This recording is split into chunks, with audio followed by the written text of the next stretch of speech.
Finalmente, después de muchísimos meses, tenemos una ley de alquileres. ¿Qué implica esta ley de alquileres? Bueno, en resumidas cuentas, es una modificación al Código Civil y Comercial de la Nación. Y ahí nos aproximamos a una primera noción, una primera definición.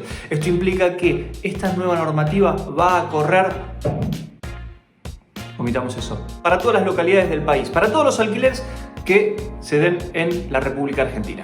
Va a cambiar la vida a los locadores y a los locatarios. Vamos a ver un poquito de qué se trata esto. En primer término, da la posibilidad a las partes de acordar un domicilio no solo real, sino también un domicilio electrónico. Esto realmente es una novedad. ¿Por qué? Entre otras cosas, porque cuando vos querías hacer una notificación fehaciente, por ejemplo, por carta documento, tenías que ir y fijarte no solo el domicilio real de esa persona, el domicilio físico, mejor dicho, de esa persona, sino que tenías que esperanzarte con que no se haya mudado, no haya habido ninguna modificación y esa persona reciba además la carta documento, bueno, con las consecuencias que trae obviamente que una carta documento no sea recibida, pero al margen de eso implicaba un costo, implica el costo además de tener que llamar al abogado que le hace la carta documento, porque uno en el mejor de los casos pretende asesorarse a la hora de hacer estas cosas. Bueno, el asesoramiento de todas formas siempre lo recomendamos porque además este tema puede terminar en tribunales y siempre es bueno tener a mano la estrategia que el colega quiere entablar para el caso en que haya que ir a juicio. Hay un montón de cosas que no cambian. Por ejemplo, sigue vigente que no puede pedirte el valor llave, pero por ejemplo cambia sí el tema del depósito en garantía. ¿Por qué? Hasta ahora se podía cobrar depósito en garantía y te podían cobrar hasta un mes por cada año de contrato. ¿Qué quiere decir esto? Que si vos firmabas contrato por 2 años, debías pagar 2 meses o el valor de 2 meses de alquiler en concepto de depósito en garantía. Esto no va más. Ahora, con esta nueva normativa, vos vas a tener que pagar primero un solo mes de alquiler y el valor de ese mes de alquiler es el del primer mes del contrato. El locador, es decir, el dueño del departamento, la persona que pone a disposición el inmueble a alquilar, te va a tener que devolver al final del contrato el monto del depósito, pero el valor del último mes de alquiler. Esto zanja una controversia que se daba entre locadores y locatarios, los inquilinos. ¿Por qué? Porque naturalmente uno al principio del contrato ponía la suma, por ejemplo, no sé, pongámosle 10.000 pesos que yo tenía que pagar al comienzo de la relación contractual, del contrato del alquiler, y claro, cuando terminaba la relación contractual, cuando yo ya me tenía que ir de ese departamento después de 2 años, lo que hacía el locador es decirme, fantástico, toma, acá están tus 10.000 pesos. Obvio, uno que le decía, mira, la verdad, yo te pagué 10.000 pesos de hace 2 años, que hoy no son 10.000 pesos, hoy serán 20.000 pesos, por ejemplo. Bueno, esta duda, esta controversia, esta batalla se daba sistemáticamente y bueno, de alguna forma lo que hace esta modificación es tomar este conflicto y resolverlo de esta forma. Fantástico, te pago el primer mes de alquiler, fantástico, parte locadora, me tenés que devolver el valor del último mes de alquiler. El locador, es decir, el dueño del departamento, la persona que pone a disposición ese inmueble, puede retener esta suma si es que, por ejemplo, hay importes que todavía no han sido abonados o no han sido facturados. Claro, una vez que vos, locatario e inquilino, vas, le llevas el comprobante de pago, está todo claro que no debes nada, la parte locadora debe hacerte la devolución al valor del último mes de alquiler. Otra prohibición muy interesante e innovadora es la prohibición de suscribir pagarés o documentos por fuera del contrato original. ¿Por qué decimos esto? ¿Qué es lo que sucede con el tema de los pagarés o documentos ajenos al contrato? Bueno, muchísimas veces lo que hace la parte locadora es decirle al inquilino, fantástico, suscribamos el contrato de alquiler, no hay ningún problema, pero vos, para asegurarme el cobro, me tenés que firmar todos estos pagarés. Mes a mes, cuando vos vayas pagando este importe, que incluso puede no ser el declarado en el contrato, yo voy a romper el pagaré. ¿Por qué te hace firmar pagarés? Bueno, porque si vos no pagás el alquiler, él va y te ejecuta cada uno de los pagarés mes por mes. ¿Por qué? Porque te hace tantos pagarés como meses tiene el contrato. Recordemos que hasta ahora el plazo mínimo de una locación de un inmueble para vivienda eran 2 años. ¿Por qué digo hasta ahora? Bueno, les estoy spoileando porque ahora sube a 3, pero hasta ahora eran 2 años, por lo tanto te hacía firmar el locador 24 pagarés y los iba rompiendo mes a mes a medida que vos ibas pagando. Esto está mal, es una práctica nociva. ¿Por qué? En principio porque a vos, parte locataria, te monta un escenario de incertidumbre muy grande y de inseguridad. ¿Por qué? Porque en caso de que, por ejemplo, no te reciba el valor del alquiler, no solo te va a poder exigir el valor del alquiler, sino que además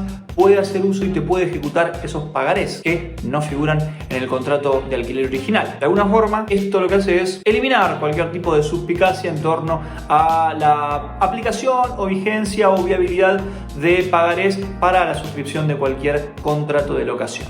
Como les adelantaba, cambia el plazo mínimo de locación y esto es obviamente un peldaño fundamental en esta serie de modificaciones. Ya no tenemos un mínimo de 2 años de locación, ahora tenemos 3 años como mínimo para quedarnos en un departamento, en una casa que alquilamos. Antiguamente había una distinción entre los alquileres con fines comerciales y los alquileres con fines habitacionales. Bueno, de alguna forma esto lo que hace es igualar, aplana en 3 años el alquiler sin importar el fin. Otra modificación sensible, sabemos que el locador, el dueño de ese departamento o casa, debe mantener la cosa apta para su uso y goce habitual, ¿sí? Durante toda la relación contractual. Ahora bien, ¿qué pasa cuando vos, parte locataria, tenés una dificultad, tenés que hacer una reparación en ese inmueble que alquilaste y el locador parece que no se da por aludido, no te responde, hace silencio o directamente te dice que no lo va a hacer y no lo repara? Esta nueva reforma al Código Civil y Comercial contempla este supuesto y lo divide en dos. Si vos tenés que hacer una reparación urgente, esta reforma dice que tenés que notificar al locador por 24 horas y si en 24 horas no te da una respuesta, vos podés arreglarlo por cuenta de él. Es decir, que lo vas a hacer y se lo vas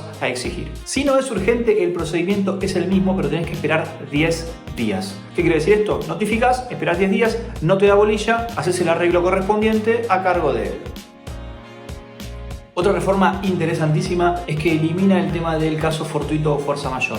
Se los voy a explicar en criollo y después vamos a ir un poquito más al análisis técnico de esta cuestión. Actualmente, por ejemplo, se está dando con el tema de la pandemia que muchísima gente dice no estoy pudiendo usar, por ejemplo, las instalaciones del bar que estoy alquilando porque, claro, hay pandemia, hay aislamiento, no tengo forma de trabajar. Esta no es la razón por la que yo alquilé este inmueble. Está frustrado el fin del contrato, está frustrada el objetivo que yo tenía cuando hice esta suscripción de este contrato. La reforma que estamos viendo elimina el supuesto de caso fortuito o fuerza mayor y reemplaza el caso fortuito o fuerza mayor por causas ajenas al locatario. ¿Qué quiero decir con esto? Que si el inquilino se ve privado de ese uso y goce que esperaba con el contrato por causas ajenas a él, tiene dos caminos. Uno es la rescisión del contrato y otra es dejar de pagar durante el periodo en el que se vea impedido justamente de ese uso y goce del inmueble. Recordemos, con la figura del caso fortuito o fuerza mayor, había que ver si efectivamente encastraba en el molde jurídico de el caso fortuito o la fuerza mayor. Pero además hay otra modificación sensible a este artículo y es que esa causa ajena a la parte debe afectar directa o indirectamente al inmueble en locación. Antes, es decir, con el código que todavía está vigente y que seguirá vigente para los contratos que están en ejecución, el caso fortuito o fuerza mayor debía afectar directamente a la cosa, que ese era otro de los grandes conflictos que había y que hay actualmente con el tema de la pandemia. ¿Por qué? Porque vos, que alquilás un bar, por ejemplo, venís y me decís, tengo este problema, no estoy pudiendo utilizar el bar. Bueno, y una de las interpretaciones implicaba que no afecta directamente a la cosa. La pandemia que podría entrar como caso fortuito o fuerza mayor. Bueno, se elimina este supuesto, directamente se simplifica. Si por causas ajenas a vos, locatario, no podés usar o gozar de ese inmueble, tenés la opción de la rescisión o eventualmente dejar de pagar el alquiler durante el periodo en el que vos te encontrás privado de ese uso y goce. Si afecta directa o indirectamente, esa razón que, claro, tiene que ser ajena a vos. Un artículo que desde ya les adelanto que va a traer muchísima polémica es que se agrega el artículo 1204 bis. Establece que si hay gastos a cargo del locador que no están siendo pagados, solventados por el locatario puede tomar el valor del alquiler y afrontarlos él, naturalmente descontando ese gasto del valor del alquiler que tiene que pagar. Simplemente para hacerlo lo que tiene que hacer la parte locatario, el inquilino, es notificar fehacientemente con el detalle de esos gastos al locador. Decimos que va a tener muchísima controversia porque, claro, el locador lo que va a decir es no me lo dijiste, me lo debiste haber dicho, este no es un gasto, etc. Creo que esto va a traer controversia. Otra modificación importante es el tema de expensas. ¿Cuándo no es un problema la división entre las expensas ordinarias y las extraordinarias? Díganme cuándo no lo es. Bueno, de alguna forma esta modificación al Código Civil y Comercial toma estas complicaciones y pretende establecer una solución que para mi gusto es interesante y además puede que realmente termine solucionando algunas controversias y algunos conflictos que se daban entre locadores y locatarios. La reforma es práctica, va directamente al hueso. Dice que la parte locataria lo que tiene que pagar es las expensas por los gastos habituales, que son los servicios normales y habituales que están a disposición del inquilino. Todo esto sean o no expensas ordinarias o extraordinarias. Y me parece buena la fórmula, me parece que es interesante porque entre otras cosas, si vos vivís en un departamento, sos administrador o simplemente has visto alguna vez alguna planilla en la que se ven los gastos y cómo se componen los fondos de un consorcio, te vas a dar cuenta que entre otras cosas a veces hay fondo A, fondo B, fondo C, una serie de fondos.